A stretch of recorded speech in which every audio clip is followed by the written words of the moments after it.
Bismillahirrahmanirrahim. Assalamualaikum warahmatullahi wabarakatuh. Selamat pagi dan salam sejahtera untuk semua. Om Swastiastu, salam kebajikan, nama budaya. Yang saya hormati sahabat kita semua, Pak Sabadi, Deputi Koperasi, Kementerian Koperasi, tidak termasuk UKM. Bersama Kepala Biro Kepegawaian, Kementerian Koperasi, tidak termasuk UKM.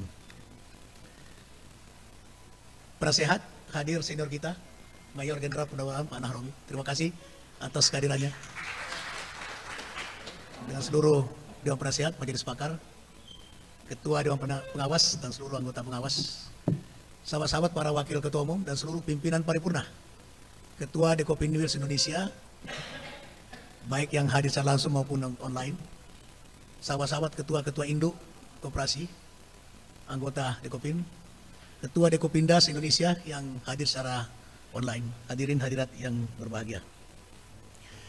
Alhamdulillah atas segala nikmat yang diberikan oleh Allah Subhanahu wa taala, baik nikmat kekuatan, kesehatan dan keselamatan, sehingga dari tadi malam pertemuan informal, pagi hari ini pembukaan, kita semua dapat hadir dalam keadaan sehat walafiat, tentu karena hidayah dan rahmat dari Allah Subhanahu wa taala. Bapak Ibu sekalian, Rapimnas Dekopin tahun 2023 hari ini sangat penting dan strategis karena memiliki agenda yang bertepatan dengan menuju puncak tahun politik.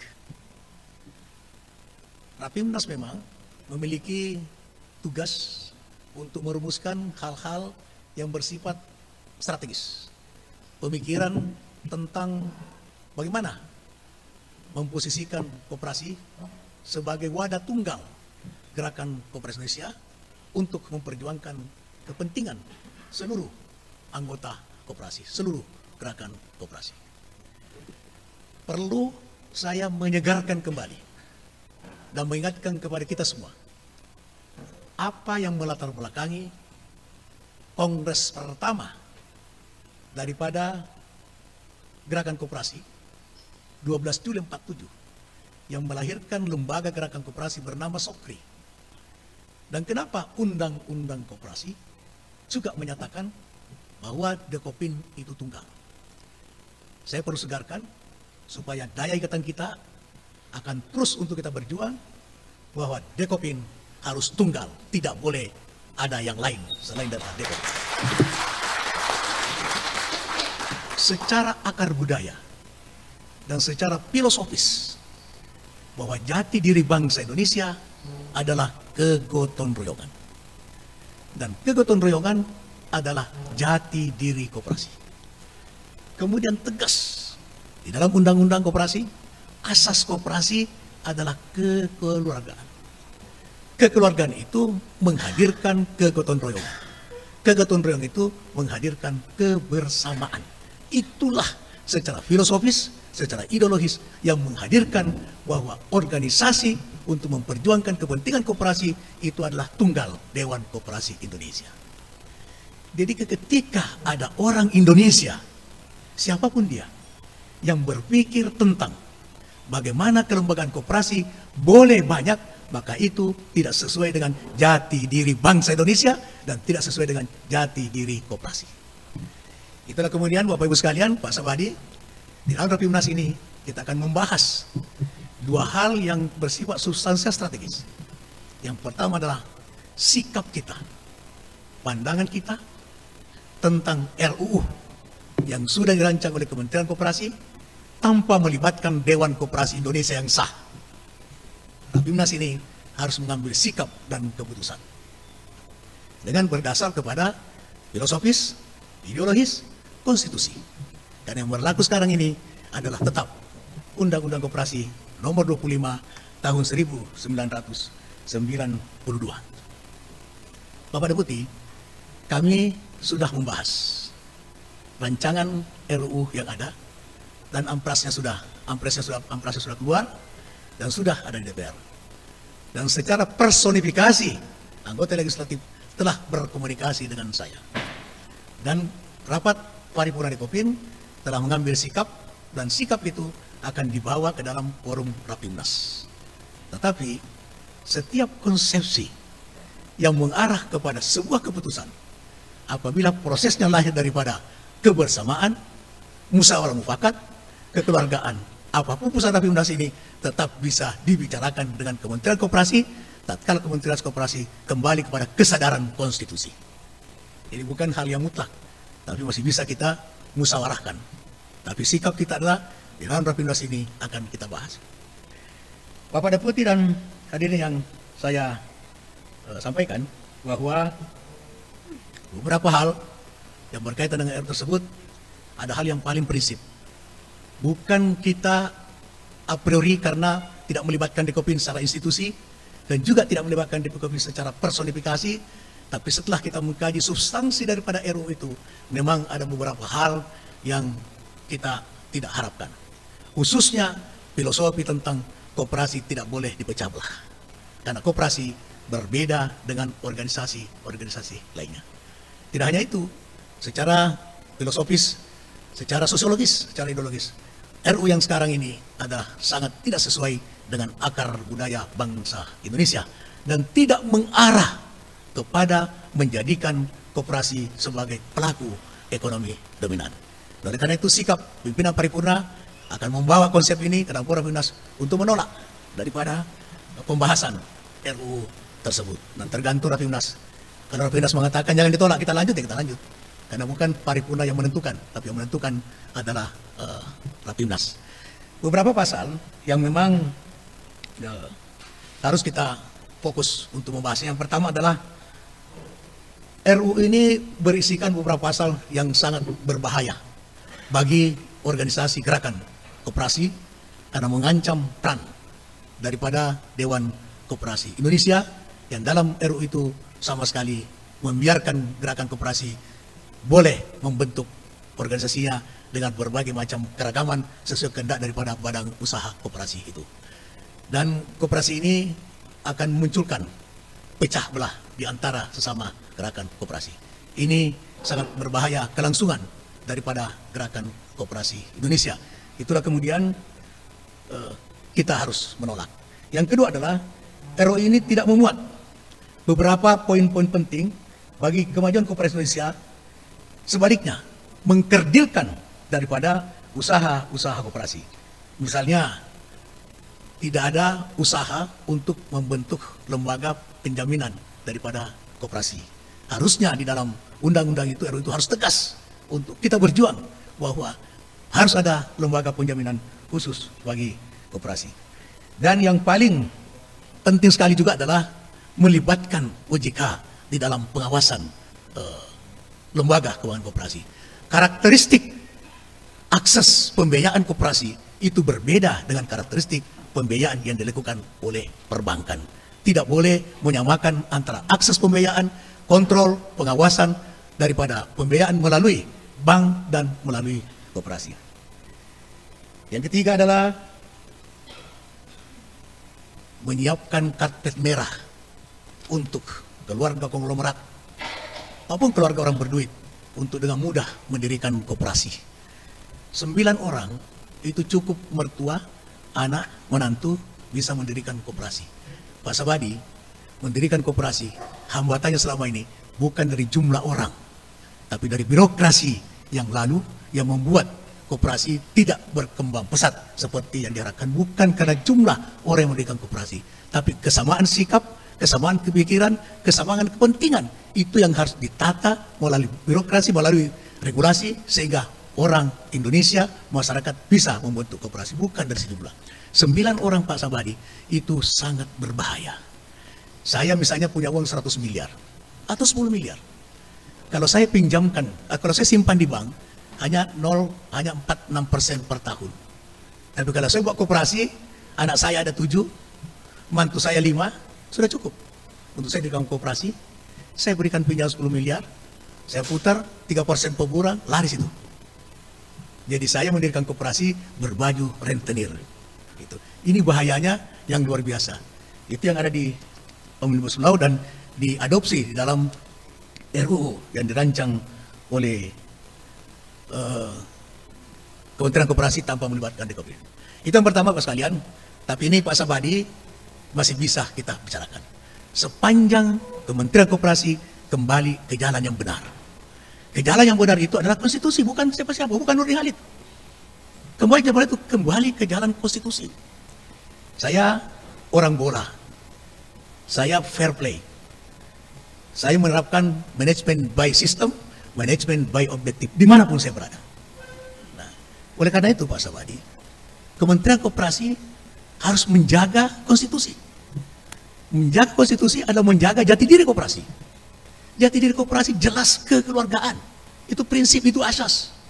Pasal 33 mengatakan itu asas kekeluargaan. Oleh karena itu, dualisme di Dekopin ini sebetulnya faktanya tidak ada, fakta hukumnya tidak ada. Tapi ini dibuat oleh Kementerian Koperasi menjadi ada.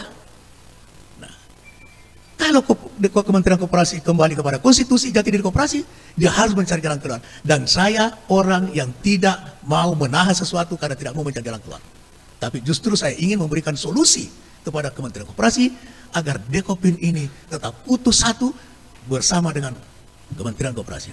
Di dalam undang-undang jelas dikatakan, Dekopin adalah mitra strategis pemerintah di dalam membangun gerakan koperasi Indonesia. Mitra Pak Sabadi. Kalau sebagai mitra, mari kita duduk. Ini ada persoalan. Ada orang dari Jalana mengaku ketua umum, bagaimana jalan keluarnya? Kita bicarakan. Dan sudah pernah dibicarakan. Tetapi tidak ada solusi. Karena Kementerian Koperasi secara sepihak mengakui dua fakta hukum. Gitu. Nah itu. Oke lah, sekarang ada fakta hukum. Lupakan ini. Tinggalkan ini fakta hukum. Apa jalan keluarnya? Nah, saya memberikan solusi Pak Sabadi. Sekarang pun masih saya terbuka. Sekalipun kalau kawan-kawan saya ini pasti sudah gak setuju. Karena tinggal setahun, panjang-panjang umur kita Pak. Panjang-panjang umur kita. Tapi saya sebagai orang yang ingin melihat dan selalu di hati saya, koperasi adalah jati dirinya kekeluargaan, kegotong royongan, kebersamaan. Tidak ada waktu untuk tidak mencari jalan keluar. Sekarang Pak Sabadi bilang sama Pak Teten, Pak kita proses kepres cepat, Dekopin Munas. Itu solusi yang terbaik. Apa yang salah? Apa yang kurang coba? Selesaikan kepres. Karena kepres itu juga amanah konstitusi. Dan konstitusi ini berbeda dengan ormas. Berbeda dengan orpol. Kalau ormas, orpol, itu pengurusnya anggaran saya disahkan oleh negara. Tapi kalau Dekopin, kata undang-undang koperasi nomor 25, anggaran dasarnya disahkan negara, pemerintah, pengurusnya disahkan oleh Munas. Itu bedanya Pak. Kalau organisasi politik, pengurusnya, anggaran dasarnya disahkan oleh Kementerian Hukum, negara yang sahkan. Tapi kalau Dekopin tidak. Buktinya, 2009 kita merubah anggaran dasar. Kita menyempurnakan anggaran dasar. 2009 di Munas. Kepresnya keluar 2011 Pak Sabadi. Kepresnya 2011. Pertanyaannya, apakah pengurus 2009 tidak sah sampai 2011? Sementara ketika itu tiap tahun kita mengelola APBN. Kalau tidak sah, menteri ditangkap semua itu. Ya, menteri 2009, 2011 ditangkap semua itu. Itu fakta. Bahwa wewenang negara adalah mensahkan anggaran dasarnya. Bukan mensahkan kepengurusannya. Gitu. Coba Bapak baca undang-undang nomor 25 tentang keorganisasian Dewan Koperasi Indonesia. Itu yang pertama yang akan kita bicarakan dalam Rapimnas. Yang kedua, Bapak sekalian, Rapimnas ini juga akan bicara hal yang sangat strategis. Kita melihat kondisi bangsa kita saat ini. Apakah sudah sesuai dengan real konstitusi? Kita bicara soal politik, pelaksanaannya demokrasi Pancasila. Tapi praktiknya adalah demokrasi liberal. Pancasila diletakkan di Mukadimah Pembukaan Undang-Undang 45. Kenapa bukan di batang tubuh? Karena Mukadimah Undang-Undang 45 tidak berubah sampai kapanpun. Kapan berubah? Itu sama dengan membubarkan NKRI. Kalau ditempatkan di batang tubuh setiap sidang MPR menghendaki bisa berubah. Nah, Pancasila dari 5 sila itu. Sila keempatnya adalah kerakyatan yang dipimpin oleh hikmat kebiasaan dalam permusyawaratan perwakilan. Substansi apa? Implementasi apa? Indonesia tidak mengenal pemilihan langsung. Faktanya sekarang adalah semua kita pemilihan langsung. Berarti tidak sesuai. Sementara dikatakan oleh Bung Karno, oleh pendiri bangsa, maupun di zaman Orde Baru, ya saya waktu itu Bapak Ibu sekalian juga pasti ikut penataran bahwa Pancasila adalah pandangan hidup bangsa Indonesia. Dasar negara, ideologi bangsa, sumber dari segala sumber hukum. Praktik bernegara bernuansa kepulauan saat ini sudah tidak sesuai dengan itu. Kita bicara soal demokrasi ekonomi. Juga dalam TAP MPR tahun 98 menetapkan tentang demokrasi ekonomi. Itu koperasi. Kemudian pasal 33 jelas. Perekonomian disusun sebagai usaha bersama berdasarkan asas kekeluargaan. Itu koperasi. Di dalam undang-undang dasar yang lama sebelum amandemen jelas penjelasannya bahwa bangsa yang sesuai dengan itu adalah koperasi. Nah, di dalam Pancasila jelas untuk demokrasi ekonomi itu ada pada sila kelima. Keadilan sosial bagi seluruh rakyat Indonesia. Pertanyaan, apakah setiap proses hidup dan kehidupan berbangsa dan bernegara ada unsur keadilan di dalamnya? Apakah semua prosesi pembangunan negara ini menuju adil makmur sudah memasukkan unsur keadilan di dalamnya? Kita melihat di mana-mana yang baru-baru saja terjadi, apa rempangnya? Ya. Bangsa ini tidak boleh menolak investasi besar. Tapi investasi yang besar tidak boleh menggusur daripada rakyat sebagai pemilik negeri ini. Jalan tol adalah sebuah kebutuhan. Bagi siapa? Bagi menengah ke atas. Bukan sebuah kebutuhan bagi menengah ke bawah. Tapi jalan tol sebuah kebutuhan bangsa. Karena berkaitan juga dengan status daripada citra bangsa di dunia luar. Tapi yang paling penting adalah negeri ini rakyat membutuhkan infrastruktur ekonomi. Kalau infrastruktur ekonomi, jalan menuju sawah, jalan menuju kebun, jalan menuju perikanan, jalan menuju peternak, bergelombang-gelombang, berbatu-batu, itu meningkatkan biaya produksi, meningkatkan biaya pemasaran. Sehingga produsen dan konsumen ikut menderita dengan ketidakadilan itu. Apa solusinya? Bagaimana rakyat kita yang kata almarhum Sasono tidak terbungkuk-bungkuk dengan asing, tidak menjadi tamu di rumahnya, maka setiap proses pembangunan besar maupun kecil harus melibatkan rakyat dimanapun dia berada. Contohnya, kita bangun tol pada Larang, maka seluruh yang dilewati ini, rakyat yang punya tanah ini, bebaskan tanahnya, tetapi jadikan dia juga sebagai pemilik daripada jalan tol ini, sehingga ketika tol jadi, dia tidak hanya menjadi penonton memandang mobil-mobil bagus, mobil mewah lewat, tapi dia menjadi pemilik daripada jalan tol itu. Itu yang dimaksud dengan Pancasila ayat 5, sila kelima, keadilan sosial bagi seluruh rakyat Indonesia. Itu Pak Sabadi. Nah, sekarang prakteknya sudah melenceng dari itu. Kita sudah mengarah, bukan sudah mengarah, sudah terjadi bahwa negeri ini sudah ekonominya ekonomi kapitalis. Contoh sederhana, kemarin saya ke NTT, mungkin Pak ikut ke NTT kemarin, ya, mengunjungi sebuah koperasi kredit, Obermas. Dia sudah punya ATM, tapi ATM hanya boleh berlaku untuk internal anggota. Dia sudah minta izin Pak Sabadi, saya tidak tahu Pak Sabadi tahu apa enggak, sudah minta izin kepada Bank Indonesia, Menteri Keuangan, supaya bisa membuat ATM yang bersifat umum. Ditolak. Sederhana pertanyaannya, kenapa ditolak? Kenapa bank-bank itu boleh? Kenapa koperasi nggak boleh? Karena pengambil kebijakan orang kapitalis. Sederhana menjawabnya. Nah, oleh karena itu, negeri ini kita mempertengkarkan, kata Rocky Gerung, mari Rapimnas ini mempertengkarkan pikiran kita tentang ekonomi konstitusi. Itulah kemudian Mas Agung sebagai ketua steering komite mengundang dari beberapa pakar, ya, untuk kita mempertengkarkan pikiran tentang ekonomi konstitusi dikaitkan dengan situasi bangsa kita saat ini. Itu akan kita sumbangkan pikiran itu kepada presiden terpilih, bukan kepada calon presiden.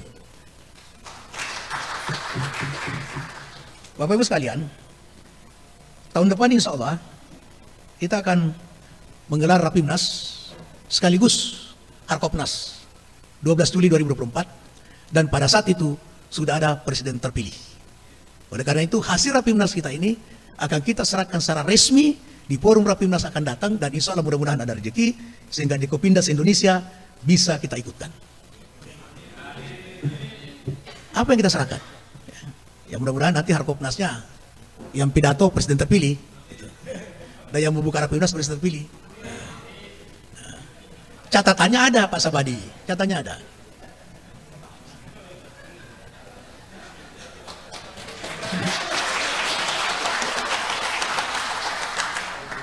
Sekarang ini Dekopin ini mumpung ada Pak Sabadi. Dekopin ini betul bukan organisasi politik.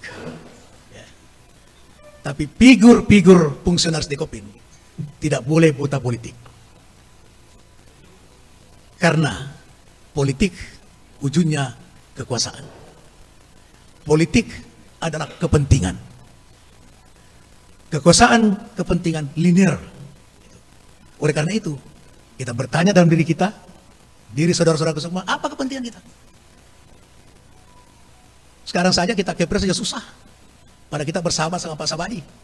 Kepres saja susah. Coba yang ke organisasi besar, yang sudah berumur 75, 76 tahun. Kepres saja yang tidak ada masalahnya, perintah konstitusi susah. Kenapa susah? Karena pemimpinnya. Kenapa pemimpinnya? Karena bukan kita. Oleh karena itu harus kita. Bagaimana memahami harus kita? Kita itu adalah pikiran kita, kemauan kita, konsep kita, idealisme kita. Itu yang harus kita sadari, gunakan nurani, bahwa kepentingan kita adalah siapa pemimpin di negeri ini yang mau menjadikan koperasi sebagai soko guru perekonomian nasional, itulah yang harus kita.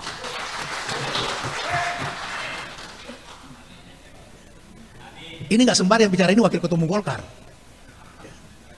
Tapi di sini bukan wakil ketua umum Golkar, ketua umum Dekopin. Wakil ketua umum Golkar ada kepentingan yang lain. Lain lagi caranya. Sekarang sebagai ketua umum Dekopin, mandat saudaraku semua, saya harus berkata bahwa yang saya harus perjuangkan adalah siapa pemimpin yang kebijakannya, sikapnya, ekonomi rakyat, ekonomi gotong royong, ekonomi Pancasila, itulah yang harus menjadi pemimpin di negeri ini. Setuju ya? Kalau setuju tahu dirilah.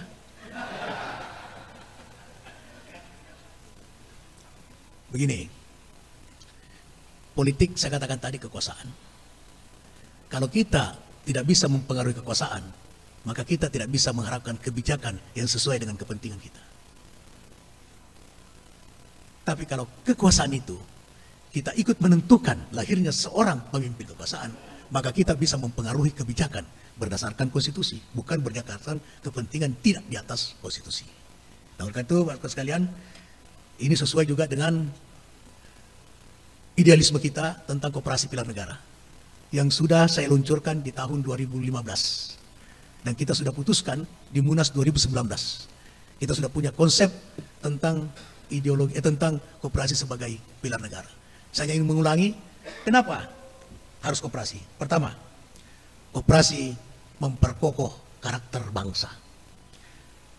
Memperkokoh karakter bangsa adalah bagian daripada implementasi jati diri bangsa.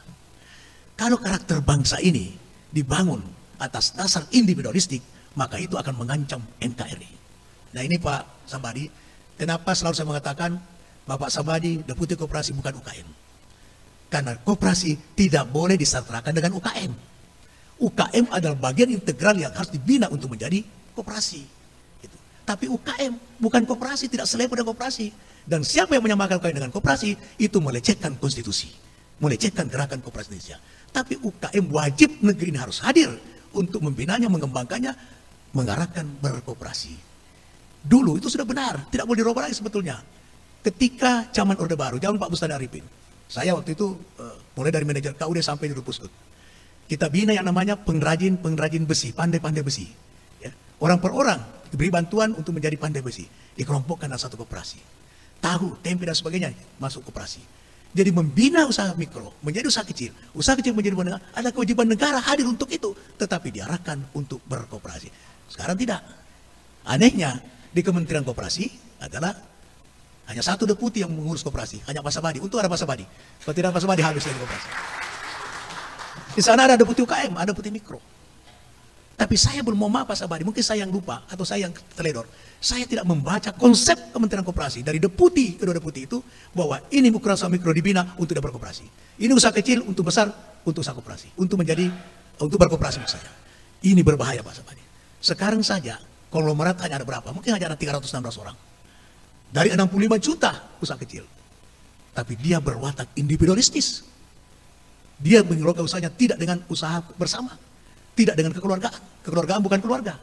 Apalagi kalau 65 juta nanti Kementerian Koperasi berhasil membina sebagai pengusaha menengah, maka itu akan mengancam daripada persatuan kesatuan negara Republik Indonesia.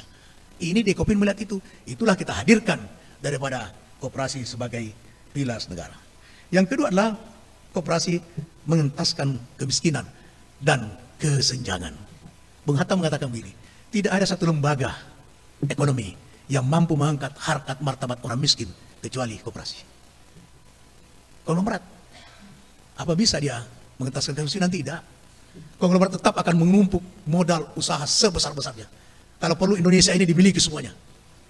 Itu karena karakter, itu karena watak, itu karena sikap, itu karena perilaku. Tapi perlu lagi koperasi adalah perilaku kebersamaan, perilaku kegotong royongan, perilaku kekeluargaan. Maka koperasi yang hanya mampu mengentaskan kemiskinan dan mempersempit kesenjangan. Itulah inti daripada koperasi pilar negara. Yang ketiga, koperasi menjadi garda terdepan, merawat bumi, air, dan kekayaan alam. Kekayaan alam dalamnya baik petani, pekebun, peternak, dan nelayan, dan sebagainya. Coba kalau ada pengusaha besar yang membangun tambak yang begitu beribu-ribu hektar, melibatkan seluruh petani tambak yang ada di situ, menjadi pemilik di situ, maka dia akan tenang menjalankan usahanya. Dia akan merawat itu. Kalau dia berarti dia merawat lingkungan, dia merawat bumi, dia merawat air, dan sebagainya. Kalau ada orang yang menguasai hutan, dan masyarakat yang hidup di sekitar hutan tidak dianggap perambah hutan, dia menjadi pemilik daripada hutan itu, dari konglomerat itu, maka dia akan merawat hutan itu. Dia tidak akan merambah hutan, karena itu adalah miliknya. Itulah masuk juga daripada sila kelima, itu keadilan sosial. Jadi koperasi mampu merawat, menjadi terdega merawat bumi, air, dan seluruh kekayaan alam yang terkandung dalamnya. Yang keempat adalah koperasi dapat merawat dan melestarikan budaya gotong royong. Mohon maaf, pengusaha yang berwatak individualistis tidak akan mampu merawat kebersamaan, tidak akan mampu merawat kekeluargaan yang menciptakan kegotong royongan. Mungkin yang berumur di atas saya, ya, kalau Agung mungkin tidak, ini umurnya baru 55, Pak Sabari juga mungkin, tapi mungkin masih bisa ya. Di zaman lampau, saya masih merasakan, ya, budaya bangsa tentang kegotong royongan. Seorang kepala kampung, kepala desa, hanya mengetok, memukul-mukul kentongan di balai-balai desa. Seketika rakyat berkumpul. Orang yang sedang di sawah, ibu-ibu yang sedang di dapur, dan sebagainya, meninggalkan semua itu, berkumpul di balai desa, di balai-balai desa itu.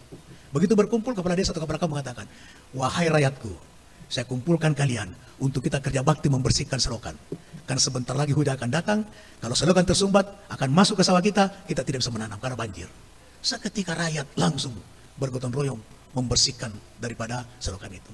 Waktu kita sekolah, kita buka baju kita, ya, bagi laki-laki, perempuan tidak, kita buka baju, pagi-pagi kita kerja bakti dulu, baru masuk ke kelas. Adakah hari ini? Ketika ada seorang masyarakat ingin mendirikan sebuah rumah, hanya bermodalkan teh, kopi, ubi goreng, pisang goreng, pagi dirikan, siang sore sudah berdiri rumah tanpa bayar biaya buruh. Adakah hari itu terjadi? Orang sakit tetangga kita belum tentu kita tolong. Akar budaya kita sudah mulai tergerus oleh perkembangan teknologi. Koperasi dengan jati dirinya akan mampu merawat daripada kegotong royongan. Yang kelima adalah sekarang negeri ini, Pak Sabari berbicara tentang ketahanan pangan. Hanya koperasi yang mampu merawat ketahanan pangan. Enggak ada lembaga lain. Dan kita sudah buktikan. Di tahun 78 kalau saya tidak salah, swasembada beras, itu karena ada KUD. Itu harga koperasi. Itu yang membuat suasana beras terjadi ketika itu. Kenapa sekarang kita melupakan KUD? Terlepas daripada ada kelemahan, terlepas daripada kekurangan. Tapi kelemahan kekurangan koperasi ketika zaman Orde Baru jauh lebih kecil dibanding perbuatan konglomerat. Kenapa pengambil kebijakan tidak sadar tentang hal itu? Nah, ketahanan pangan itu hanya koperasi bisa menjamin kedaulatan dan ketahanan pangan serta energi di tengah-tengah ancaman krisis global. 5 poin strategis itulah Bapak Ibu sekalian. Kemudian saya mencanangkan, saya menerbitkan sebuah buku tentang koperasi sebagai pilar negara. Bagaimana mewujudkan ini? Harus ada kebijakan yang berpihak dari sang penguasa. Ini sebuah konsep untuk menjaga keutuhan bangsa ini dan menciptakan Indonesia emas di tahun 2045, tatkala memperingati 100 tahun Indonesia merdeka, akan bisa diwujudkan apabila penguasa negeri ini bersama dengan koperasi.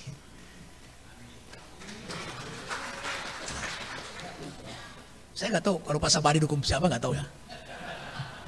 Tapi mudah-mudahan dengan kita menyampaikan pikiran-pikiran kita ini, beliau juga ada kesadaran nurani. Gitu, ya. Bapak Ibu sekalian, itulah beberapa poin dan saya minta keseriusannya. Ini penting, ya. Ini penting. Pentingnya Rapimnas kita hari ini karena menentukan masa depan Dekopin, menentukan masa depan Gerakan Koperasi Indonesia. Apakah 14 Februari atau 14 Juni kalau 2 putaran, Dekopin masih ada, Gerakan Koperasi masih hidup. Kalau hidup mungkin masih, tapi tidak eksis. Yang kita mau eksis, pengertian eksis adalah bagaimana mewujudkan mimpi Muhatta, mimpi pendiri bangsa ini, mimpi konstitusi, yaitu menjadikan koperasi sebagai pelaku ekonomi dominan. Oleh karena itu saya minta keseriusannya, dan setelah itu lupakan kepentingan pribadi. Kalau kepentingan pribadi, Bapak Ibu sekalian, saya urus diri saya jadi caleg, sudah itu bagaimana saya jadi ketua DPR atau wakil ketua DPR, selesai. Kalau kepentingan pribadi saya. Tapi saya lupakan kepentingan pribadi saya, yang saya sedangkan adalah kepentingan Gerakan Koperasi Indonesia. Setuju? Mudah-mudahan Pak Sabadi bisa membisiki Pak Menteri. Terima kasih, dan saya mengharapkan Pak Sabadi untuk memberi sambutan, sekaligus membuka secara resmi rapat pimpinan nasional, dengan titip harapan Pak Sabadi masih ada waktu 2 bulan sampai Desember. Kalau Bapak menyelesaikan proposal Dekpin, silakan. Undang-undang masih bisa kita bicarakan. Kapan tidak, kita akan berhadapan. Mohon maaf, Pak Sabadi. Tapi kalau kita bisa bicara, itulah koperasi, Pak. Kekeluargaan sangat tinggi. Salah saya, kalau saya ngotot untuk menolak, tidak jalan keluar, itu goblok. Berarti saya hanya ngomong, hati tidak sesuai. Itu namanya tidak konsisten. Tadi malam ada mengatakan negeri ini, dari sahabat saya dari mana kemarin itu. Inkonstitusional, inkonsisten, tidak konsisten. Nah, itu negeri ini. Nah, secara konsisten dengan kata-kata saya, hari ini mungkin Rapimnas mungkin ya, saya nggak tahu. Tapi kalau pimpinan Parlemen sudah menolak RUU, dan kita akan berbuat untuk menolak sampai kapanpun, ya, sampai di Mahkamah Konstitusi itu. Tapi kalau ada musyawarah, mufakat, kita akan lakukan. Terserah Pak Sabadi. Apakah Pak Sabadi sesuai dengan hatinya, dengan nuraninya, itu akan bisa kita bersama-sama merumuskan kembali RUU itu yang sesuai dengan konstitusi, sesuai dengan akar budaya, sesuai dengan filosofi, sosiologi bangsa ini. Terima kasih. Assalamualaikum warahmatullahi wabarakatuh.